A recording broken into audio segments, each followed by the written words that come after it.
বিসমিল্লাহির রহমানির রহিম। আমি আজকে তোমাদের সামনে লেকচার 6 নিয়ে আলোচনা করব।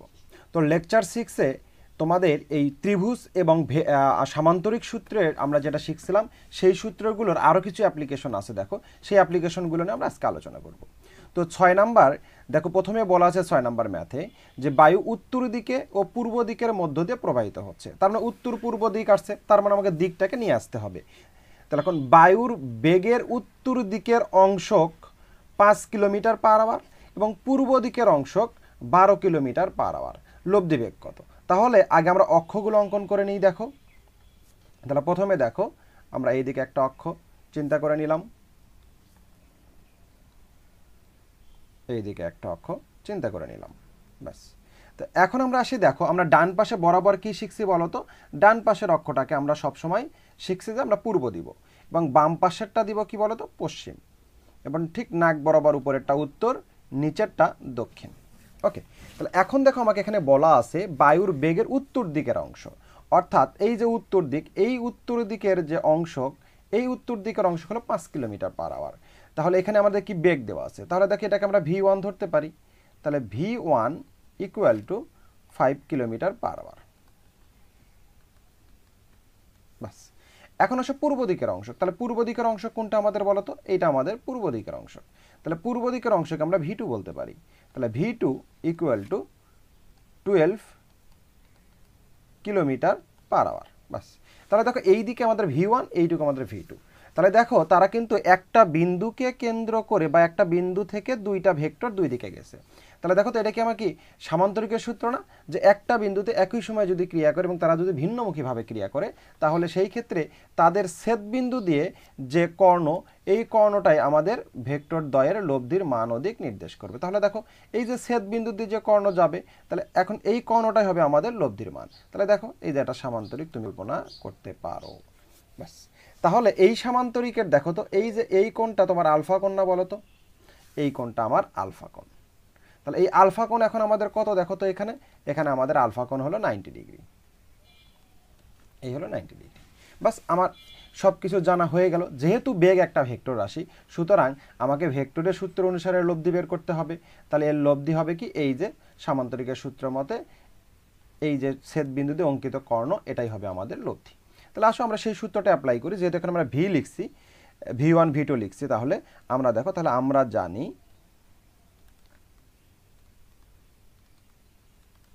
তাহলে সামান্তরিকের সূত্র মতো লব্ধি ইকুয়াল টু কি?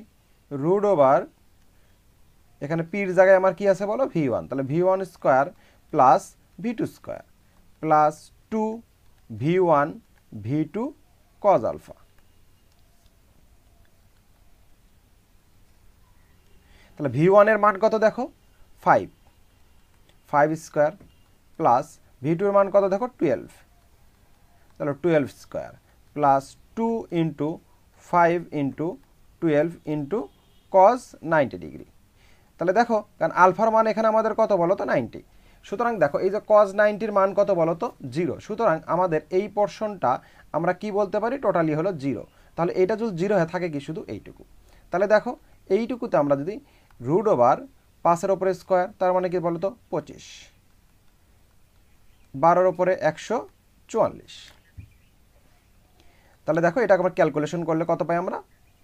13। তাহলে এত কিলোমিটার পার আওয়ার।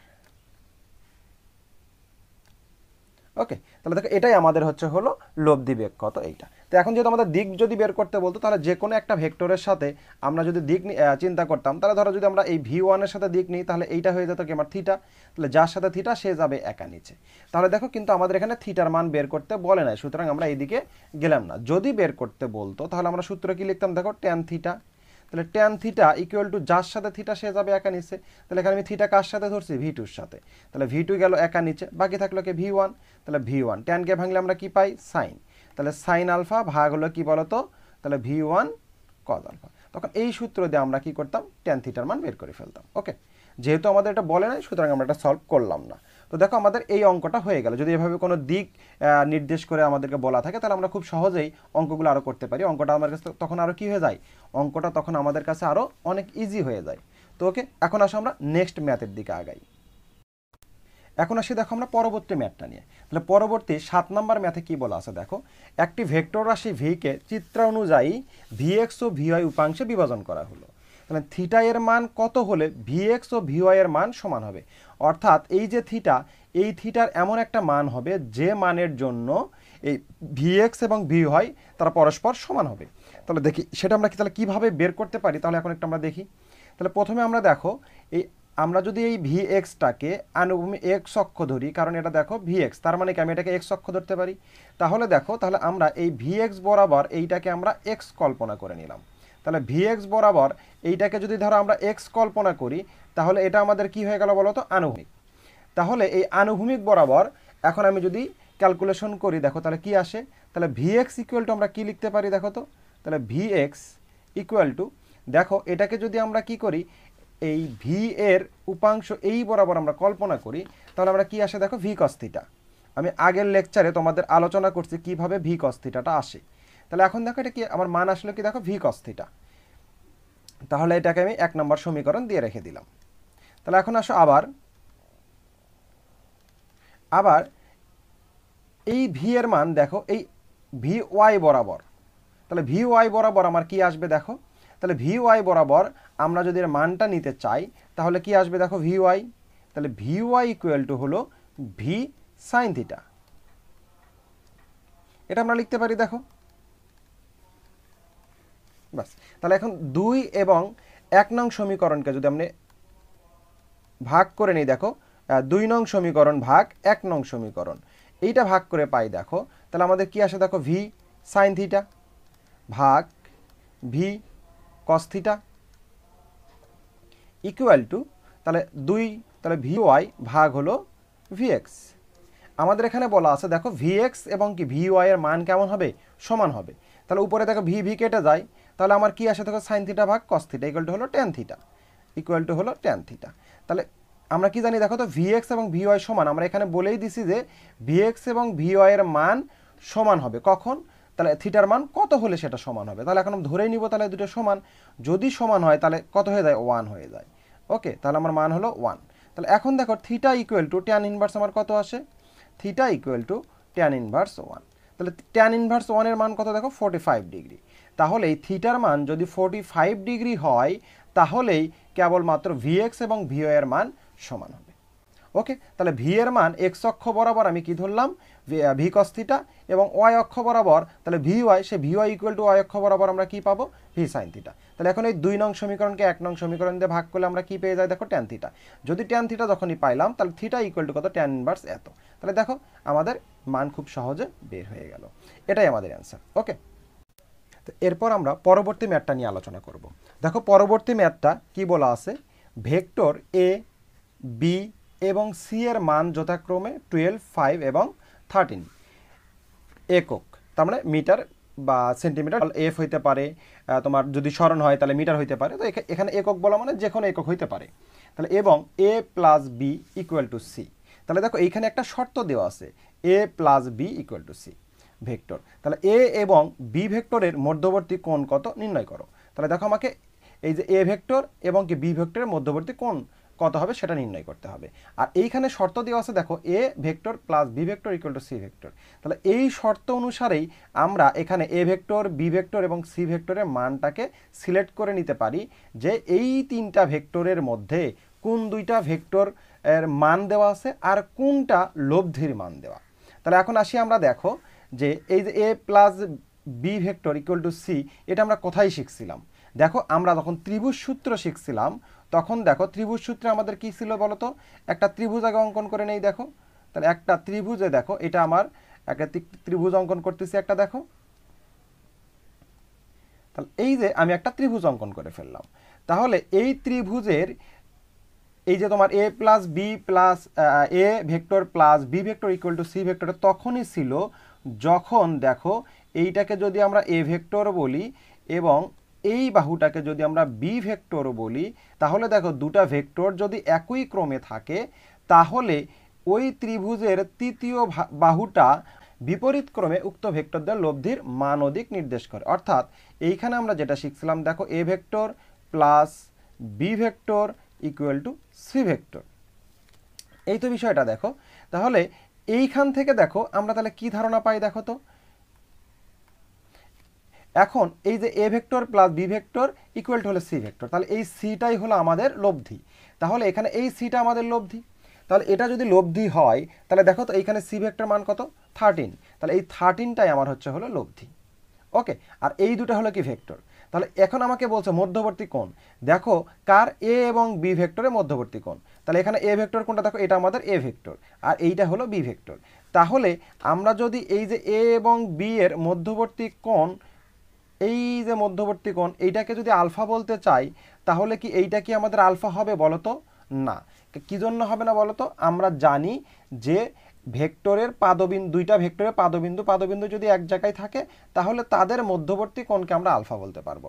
দেখো এইখানে কিন্তু দেখো এই এ ভেক্টরের শীর্ষবিন্দু আর বি ভেক্টরের পাদবিন্দু এক জায়গায়, সুতরাং এইটাকে আমরা কি বলতে পারবো না? মধ্যবর্তী কোণ বলতে পারবো না। তাহলে মধ্যবর্তী কোণ যদি বলতে চাই তাহলে আমাদের এখন কি করতে হবে? যে কোনো দুইটা ভেক্টরের পাদবিন্দু এক জায়গায় করতে হবে। তাহলে এইটা যদি করতে চাই এখন দেখো, তাহলে এই যে আমাদের বি ভেক্টর আছে, এই বি ভেক্টরটাকে যদি একই মানে এবং দিকে আমি দেখো এই সাইডে যদি এইভাবে তোমার কি করি, রিপ্লেস করি, তাহলে আমি কি পাবো দেখো তো, এই যে রিপ্লেস করলাম, বাস। তাহলে এখন যদি আমি এইভাবে রিপ্লেস করি তাহলে আমি দেখো দুটা ভেক্টরের পাদবিন্দু এক জায়গায় পেয়ে গেলাম। এইটাকে আমি বলতে পারবো দুটা ভেক্টরের মধ্যবর্তী কোণ আলফা। ওকে, এখন দেখো আমি যদি কি করি, এই যে এ ভেক্টরটাকে এই বরাবর রিপ্লেস করি তাহলে একটা সামান্তরিক হয়ে গেল। তাহলে দেখো তো এই যে সামান্তরিক, তাহলে এই যে একটা সবুজ কালার এইটা একটা ভেক্টর, রেড কালার এইটা একটা ভেক্টর, তাহলে এই যে দুটো ভেক্টরের ছেদবিন্দু দিয়ে যে কর্ণটা গেল এটাই আমার লব্ধি। অর্থাৎ ত্রিভুজের তৃতীয় বাহুটাই এখন দেখো সামান্তরিকের লব্ধি হয়ে গেছে। তার মানে এইখানে যদি আমরা ত্রিভুজ সূত্রের পরিবর্তে এখন এটাকে আমি কোথায় কনভার্ট করলাম? সামান্তরিকে। এখন দেখো সামান্তরিক সূত্রে অ্যাপ্লাই করলেই আমি এইখানে এই যে আলফার মানটা পেয়ে যাব। ওকে, তাহলে এখন আসি আমরা দেখো, তাহলে সামান্তরিকের সূত্রটা একটু অ্যাপ্লাই করি। তাহলে আমরা এখানে কি লিখবো বলো? তাহলে C square equal to A square plus B square plus 2ab cos alpha. এইখানে দেখো সির মান দেওয়া আছে আমার কত দেখো 13, তাহলে 13 স্কোয়ার এর মান আমার হলো 12 স্কোয়ার হলো 5 স্কোয়ার প্লাস 2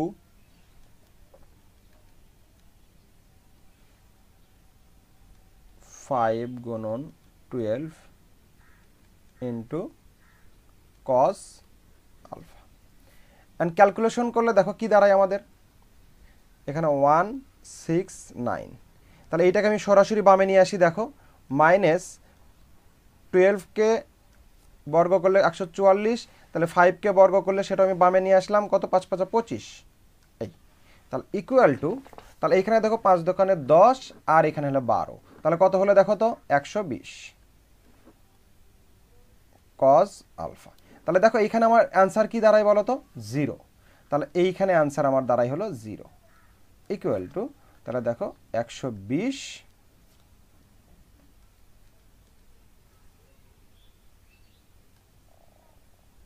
কস আলফা। তাহলে 120 যদি 0-র নিচে যায় তাহলে কি হয়? 0ই হয়। তাহলে এখন অতএব আমরা লিখতে পারি না alpha equal to cos inverse 0। তাহলে কজ ইনভার্স 0 মানে কত বলো তো 90 ডিগ্রি। কজ ইনভার্স মানে হলো 90 ডিগ্রি। তাহলে আমাদের অ্যান্সার কত বলো তো? আলফার মান 90 ডিগ্রি। তাহলে এখন দেখো তো আমাদের এই সবুজ কালারের যে বি ভেক্টরটা এখানে অঙ্কন করা ঠিক আছে না? তাহলে এই বি ভেক্টরটা অ্যাকচুয়ালি কেমন হবে বলো তো? এই বি ভেক্টরটা হবে আমাদের, এখন দেখো এই বি ভেক্টরটা অ্যাকচুয়ালি আমাদের লম্ব হয়ে যাবে। তাহলে এই বি ভেক্টরটাকে আমাদের এখান থেকে মেইনলি হলো কি হয়ে যাবে? লম্ব হয়ে যাবে। ওকে, তো যাই হোক, তো এখন এইভাবে আমরা ম্যাথটা সলিউশন করে ফেললাম। তো ওকে, আমরা এখন পরবর্তী ম্যাথের দিকে যাব। এইবার আমরা পরবর্তী ম্যাথটা নিয়ে আলোচনা করব। পরবর্তী 9 নম্বর ম্যাথে দেখো আমাদের ত্রিভুজ সূত্রের অ্যাপ্লিকেশনটা আমরা দেখেই বুঝতে পারতেছি। দেখো এইটাকে যদি আমরা ত্রিভুজ সূত্রে কনভার্ট করতে চাই তাহলে দেখো এখানে R equal to P minus Q, এখানে দেখো আমাদের বলা আছে R equal to P minus Q. তাহলে এইটাকে আমরা ত্রিভুজ সূত্রের ওই দিকে একটু কনভার্ট করা যায় কিভাবে? দেখো ত্রিভুজ সূত্রে আমরা যখন শিখছিলাম দেখো এই, তারা কি ছিল দেখো তো একই ক্রমে ছিল, এবং এই তৃতীয়টা কি ছিল বিপরীত ক্রমে। তাহলে এই ক্ষেত্রে আমরা একটা জিনিস শিখছিলাম যে A vector plus B vector equal to কি সি। তাহলে এ এবং বি এই দুটা ভেক্টর ছিল এবং সিটা ছিল কি বলতো লব্ধি। তাহলে এই ক্ষেত্রে আমরা এই প্লাস আকারে আমরা এইটাকে একটু রিপ্রেজেন্ট করি। দেখো কিভাবে করা যায়। তাহলে বামে তো আমাদের কি আছে দেখো আর ভেক্টরটা আছে, বামে আমাদের আর ভেক্টর। তাহলে মাইনাসটা কোনটা বলো তো কিউ, তাহলে প্লাস আমি কিউটাকে এই পারে পার করে দিলাম, দেখো কিউটাকে পার করে দিলাম, ইকুয়াল টু দেখো এই পাশে আমার কে থাকলো বলো তো পি। তাহলে এখন দেখো তো এটা A plus B equal to C এই ফর্মেটে আসছে কি না। যদি এই ফর্মেটে আসে তাহলে এখন আমি বলতে পারি আরটা আমার লব্ধি না। তাহলে আরটা কি বলতো ভেক্টর এবং কিউটা একটা কি ভেক্টর, আর এইখানে লব্ধি হলো আমার কে বলতো পি। তাহলে এই যে আর এবং কিউ এই দুইটা ভেক্টর তারা কি থাকবে বলতো, এই দুটা ভেক্টর এরা একই ক্রমে থাকবে। আর এই যে তোমার এই পি ভেক্টরটা, এই পি ভেক্টর অ্যাকচুয়ালি এখানে আমার কি নির্দেশ করতেছে বলতো, এ এখানে অ্যাকচুয়ালি আমাদের লব্ধি নির্দেশ করতেছে। তাহলে ত্রিভুজ সূত্র মতে তাহলে এই পিটা কিভাবে থাকবে বলতো বিপরীত ক্রমে। তাহলে এখন আমরা আসি ক নাম্বারে। দেখো এই যে ক নাম্বারে আর এর দিকটা হলো আমার এই দিকে, এখন দেখো কিউ এর দিকটা হলো এই দিকে। তাহলে এখানে আর এবং কিউ এই দুটাই আমাদের কি বলতো ভেক্টর। তাহলে দেখো এই দুটার দিক হওয়ার কথা ছিল একই ক্রমে, কিন্তু দেখো এরা কি দেখো দুটাই কিন্তু ভিন্ন ক্রমে আছে। সুতরাং ক নাম্বারটা আমার অ্যান্সার হবে না। এখন আমরা খতে চলে যাই। আমার দেখো খেয়াল রাখো আর এবং কিউ ভেক্টর এই দুটাকে আমরা একই ক্রমে নিব। তাহলে দেখো এই আর এর দিকটা হলো এই দিকে, কিউ এর দিকটা এই দিকে, দুটাই কি ভিন্নমুখী, সরি ভিন্নমুখী বলা যাবে না, ভিন্ন ক্রম। তাহলে দেখো দুটাই যেহেতু ভিন্ন ক্রম তাহলে এটাও আমার কি হবে না, ত্রিভুজ সূত্র অ্যাপ্লাই হলো না। তো এখন আমরা চলে যাই দেখো গতে। গতে দেখো আমার কি লাগবে আর কিউ এর মধ্যে সম্পর্ক। দেখো কিউটা এই দিকে, আবার দেখো আরটা কি দেখো এই দিকে চলে আসছে। তাহলে দেখো কিউ এবং আর এই দুটা কি দেখো তো ভেক্টরিক একই ক্রম, এবং দেখো এই যে লব্ধিটা এটা কি দেখো তো ভিন্ন ক্রমে আছে। সুতরাং আমরা এখন বলতে পারি আমাদের গ নাম্বার তোমার অ্যান্সারটাই হলো সঠিক অ্যান্সার। ঘ নাম্বারের ক্ষেত্রে দেখো আমাদের ভেক্টর কোনটা, একটা আর আর একটা কিউ। দেখো আমার এই আর এর দিক কোন দিকে দেখো তো, আর এর দিক আমার এই দিকে। তাহলে কিউ এর দিক কোন দিকে দেখো এই দিকে। এইখানে কিউ এবং আর দুটাই কিন্তু একই ক্রম, এবং দেখো পিটাও কি একই ক্রম। দেখো এই যে গেল এইভাবে গেল এই যে এই। তাহলে দেখো তো এটা কি একই ক্রম। তাহলে আমাদের ত্রিভুজ সূত্রে কি বলা আছে যে তিনটা ভেক্টরই একই ক্রমে হবে না, আমাদের ত্রিভুজ সূত্রে বলা আছে দুইটা ভেক্টর একই ক্রমে হবে এবং বিপরীত ক্রমে যেটা হবে সেটাই হবে লব্ধি। অর্থাৎ পিটা আমাদের এখানে কি বলতো লব্ধি, এবং এই পিটা থাকবে হলো বিপরীত ক্রমে। তার মানে আমাদের সঠিক অ্যান্সার হলো কি গ। ওকে, আশা করি ত্রিভুজ এবং সামান্তরিক সূত্র নিয়ে যে তোমাদের সাধারণ যে ম্যাথমেটিক্যাল প্রবলেমগুলো ছিল এগুলো যদি তুমি ত্রিভুজ এবং সামান্তরিক সূত্রটা খুব ভালোভাবে বুঝে যাও, আশা করি তোমাকে যেভাবেই এখন কোশ্চেন করা হোক তোমরা পারবা। তো আজকের মতো এখানেই বিদায় নিচ্ছি। তোমরা ভালো থেকো, সুস্থ থেকো, আর আমার ম্যাজিক অফ ফিজিক্সের পাশে থেকো। আল্লাহ হাফেজ।